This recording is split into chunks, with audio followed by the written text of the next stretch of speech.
За бид 12 нот номыг бол хичээлдээ хэрэглэх дуртай. Тэгээ энэ номон дээр маш гоё үг байдгийг миний одоо надаас мэдээлэл авсан хүмүүс бол аль хэдийн авсан байхаа.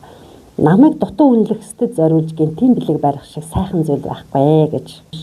За энэ үнэндээ зарим хүмүүсийн одоо дуу хоолой нь бол бүр үнэхээр ямар гоё юм гэж эрдэнэ гарах бол гэж бодогдсон маш гоё байдаг. Өнөөдөр гэл тэгэхэд би өчигдрөөс л Германаас нэг шин шавтай болсон. Тэгээд яар хөнгнөөс ахвал би бүрстэ ямар гоё хоолой гарах болоо гэж та. Тэгээ бид тээр ажиллаад эхэлж байгаа. Тэгээ тийм болохоор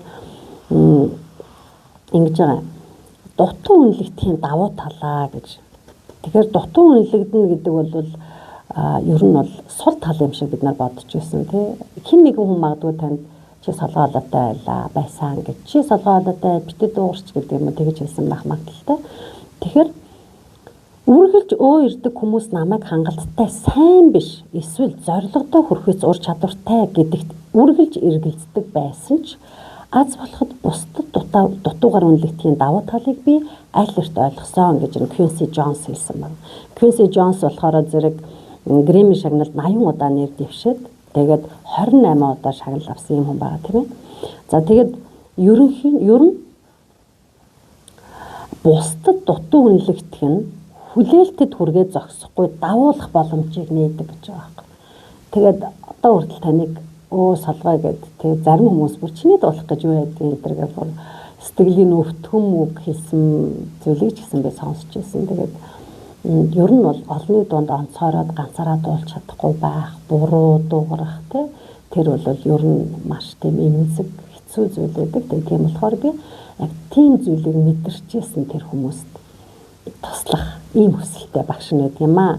За тэгэхээр бусдын хүлээлтээр өөрийнхөө үн цэнийг тогтоож болохгүй гэсэн байгаа байхгүй тий.